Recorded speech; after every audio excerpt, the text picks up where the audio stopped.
आपण माने गाधोइबा समय निवस्त्र होइकी गाधौछंती कि लंगळा होइकी गाधौछंती कि गाधोइबा समय आपण माने 12टी नियमर पालन करूछंती तो कौन रही से नियम गुड़िक आसतु जानिबा ए भिडियो माध्यम नमस्कार मु मनोज दास स्वागत आपण मानकु आजिकार ए भिडियो आम हिंदू धर्म रे आम शास्त्र मानकरे कुहा जायछि जेतबळे आमे माने गाधेइबा से समय जमा भी निवस्त्र होइकी गाधोइबा अनुचित एवं प्रत्येक मनुष्य को जेतबळे आपण माने स्नान करूछंती से समय अंततः 12टी कथार नियम को मानिबा आवश्यक।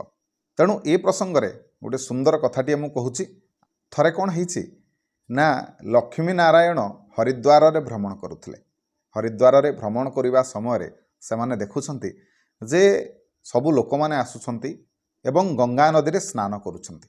जेतबळे समस्त स्नान करूछंती से समय समस्त गंगा माता को प्रणाम करूछंती एवं हर हर गंगे कहिकी गंगारे स्नान करूछंती।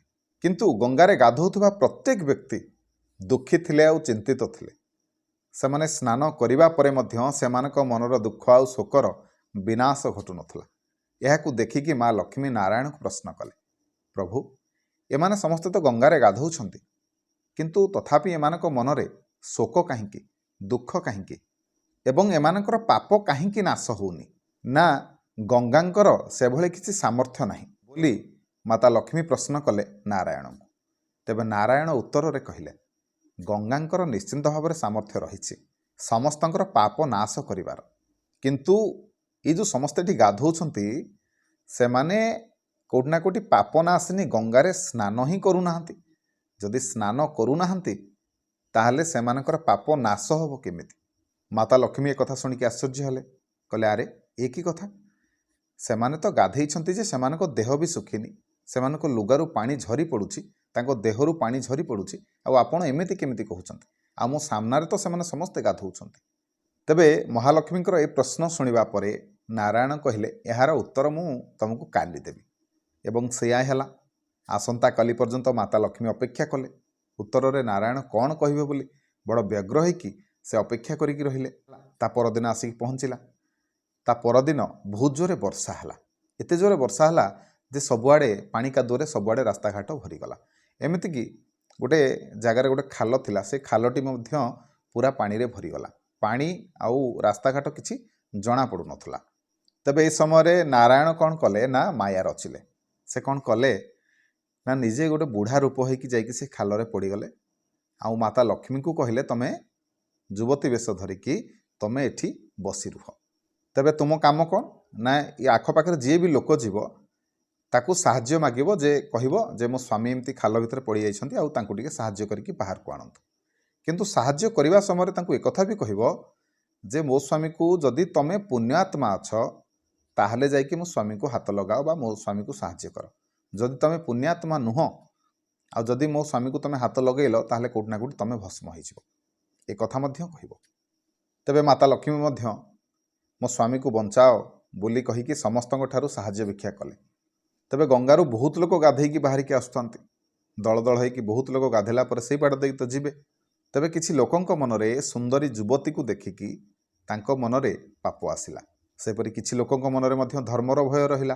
तबे किछि लोक साहाଯ୍य करिबाकू चाहुथिले मध्य साहाଯ୍य कलेनी आउ किछि लोक ए शर्त शुणिकी साहाଯ୍य करिबाकू चाहिलेनी। तबे आउ जे साहाଯ୍य करिबाकू आगे मध्य आसिले सेमानक मनरे भय रहिला जे मु तो पापी जदि मु ताकू छुईबी ताले कोठना कोठी जदि मु जदि भस्म होई गली। तबे आउ किछि लोक मध्य तांको मनरे जेतु पाप छुंथुला से माने बुलेई बंकी कहिबाकू चेष्टा कले काहेकि से बुढ़ाटा पाखरे पड़ रहिछ से तो गलाणी ताकू मरिबाकू दियो चली आस आम मानक सहित एमिति मध्य किछि जण लोक कहिले। तबे कोठना कोठी समस्ते फेरे हिकी चली गले। माँ महालक्ष्मींकर आ नारायणकर माया को कहीं बुझी पार्लेनी।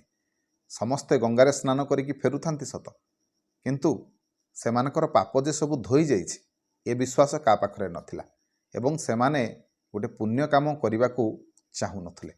तबे किछि समय परे से बाट देकी गोटे सुंदर युवकटीए गला। ता हातरे पितल ढालटीए से धरि थाए। ताकू मध्य माँ महालक्ष्मी साहाଯ୍य मागिले एवं युवक संगे संगे साहाଯ୍य करिया पई रेडी हेगला। जेतबळे से नारायण को साहाଯ୍य करिया पई आसिला से समय माता लक्ष्मी ताकू मध्य शर्त बाबद कहिले ଯେ ଯଦି ତୁମେ ନିଷ୍ପାପ ଅଟ ତାହେଲେ ଯାଇକି ମୋ ସ୍ୱାମୀକୁ ଛୁଅଁ ବା ସାହାଯ୍ୟ କର। ଆଉ ଯଦି ତୁମେ ପୁଣ୍ୟାତ୍ମା ନୁହଁ, ନିଷ୍ପାପ ନୁହଁ, ତାହେଲେ ମୋ ସ୍ୱାମୀକୁ ଯଦି ତୁମେ ଛୁଇଁବ ତାହେଲେ ତୁମେ ମଧ୍ୟ ଭସ୍ମ ହୋଇଯିବ।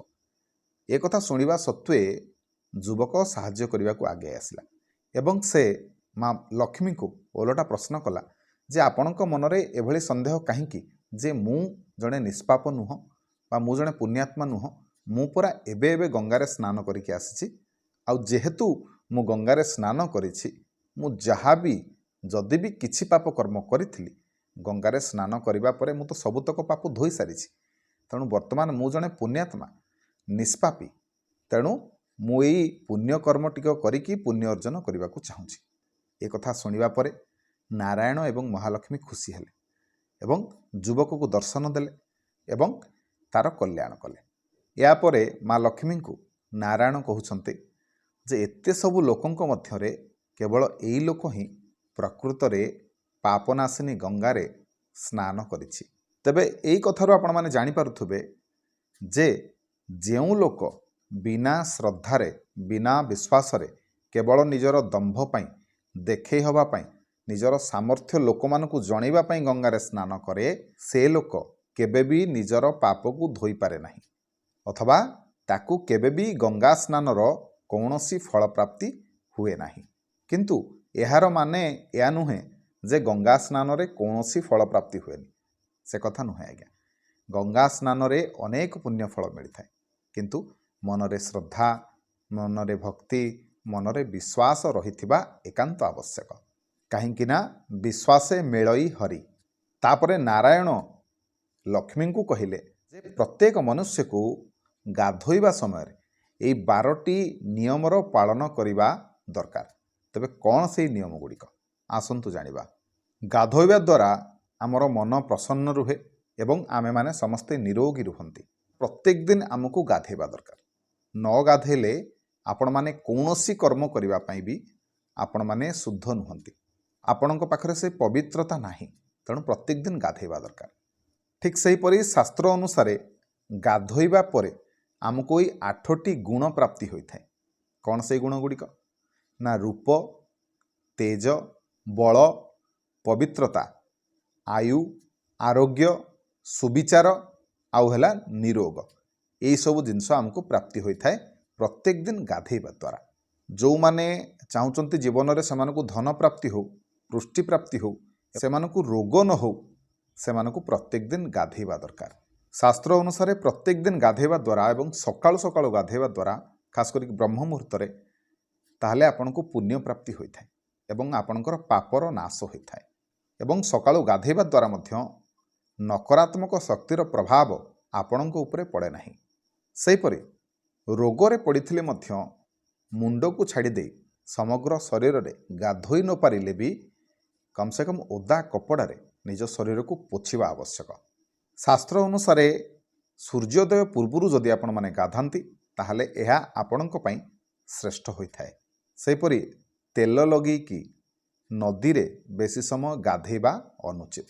ଯେଉଁମାନେ ବି ନଦୀରେ ଗାଧୋଉଛନ୍ତି ସେମାନେ ନଦୀ କୂଳରେ ବସିକି ଘଷି ହେଇକି ଗାଧୋଇବା ଆବଶ୍ୟକ ଏବଂ ବୁଡ଼ ପକେଇକି ଗାଧୋଇବା ଆବଶ୍ୟକ। ସେହିପରି ନଦୀରେ ଯେଉଁମାନେ ଗାଧୋଉଛନ୍ତି, ଖାସ୍ କରିକି ଯେଉଁ ଘାଟରେ ଲୁଗାପଟା ସବୁ ସଫା କରାଯାଏ, ସେଇ ଘାଟର ଜଳକୁ କେଉଁଠି ନା କେଉଁଠି ଅପବିତ୍ର ବୋଲି କୁହାଯାଏ। ତେଣୁ ଯେଉଁ ଜାଗାରେ ଆପଣଙ୍କର ଲୁଗାପଟା ସଫା ହେଉଥିବ ସେହି ସ୍ଥାନରେ ଗାଧୋଇବା ଅନୁଚିତ। ସେହି ସ୍ଥାନରୁ ଟିକେ ଦୂରରେ ଆପଣମାନେ ସ୍ନାନ କରନ୍ତୁ। ଯେଉଁମାନେ ନଦୀରେ ଗାଧୋଉଛନ୍ତି ସେମାନେ 11 ଥର ନହେଲେ 21 ଥର ପ୍ରତ୍ୟେକ ଦିନ ବୁଡ଼ ପକେଇକି ଗାଧୋଇବା ଆବଶ୍ୟକ। ତେବେ ଯେତେବେଳେ ଆପଣମାନେ କୌଣସି ପବିତ୍ର ନଦୀରେ ଗାଧୋଉଛନ୍ତି, ଧରି ନିଅନ୍ତୁ ଗଙ୍ଗା ସ୍ନାନ କରୁଛନ୍ତି, ସେ ସମୟରେ ଆପଣଙ୍କର ପିନ୍ଧିଥିବା କପଡ଼ାକୁ କେବେ ବି ସେ ନଦୀ ଜଳରେ ଚିପୁଡ଼ିବା ଉଚିତ ନୁହେଁ। ସେହିପରି ଗଙ୍ଗା ମାତା ନିଜେ କହିଛନ୍ତି, ଯେଉଁ ବ୍ୟକ୍ତି ଯେଉଁ ସ୍ଥାନରେ ବି ଗାଧୋଉଥାଉ, ସ୍ନାନ କରୁଥିବା ସମୟରେ ଯଦି ସେ ମୋତେ ସ୍ମରଣ କରିବ ତାହେଲେ ମୁଁ ସେହି ସ୍ଥାନରେ ଆବିର୍ଭାବ ହେବି ବା ସେହି ସ୍ଥାନରେ ଯାଇ ପହଞ୍ଚିବି। ତେଣୁ ଆପଣମାନେ ଯେଉଁ ଜାଗାରେ ବି ଗାଧୋଉଛନ୍ତି ସେହି ସ୍ଥାନରେ ମାତା ଗଙ୍ଗାଙ୍କର ସ୍ମରଣ କରନ୍ତୁ। ହର ହର ଗଙ୍ଗେ, ନମୋ ଗଙ୍ଗେ ସ୍ମରଣ କରନ୍ତୁ। ନିହାତି ଭାବରେ ଗଙ୍ଗା ମାତାଙ୍କର ଆଶୀର୍ବାଦ ମିଳିବ। ଆଉ ଆପଣମାନେ ଯେଉଁ ଜଳରେ ବି ଗାଧୋଉଥିବେ ସେ ଜଳ ଆପଣଙ୍କ ପାଇଁ ଗଙ୍ଗା ଜଳ ସଦୃଶ ହେବ।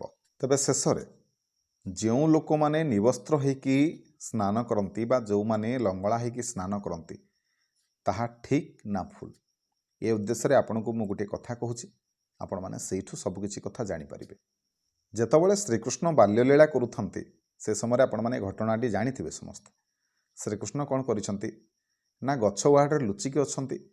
ଗୋପୀମାନେ ଯେଉଁ ଗାଧୋଉଛନ୍ତି ଯମୁନା ନଦୀରେ ସେମାନେ ସମସ୍ତେ ନିବସ୍ତ୍ର ହୋଇକି ଗାଧୋଉଛନ୍ତି, ପାଣି ଭିତରେ ରହିକି ଗାଧୋଉଛନ୍ତି, ବସ୍ତ୍ରକୁ ସବୁ ଶୁଖିଲା ଜାଗାରେ ରଖିଛନ୍ତି।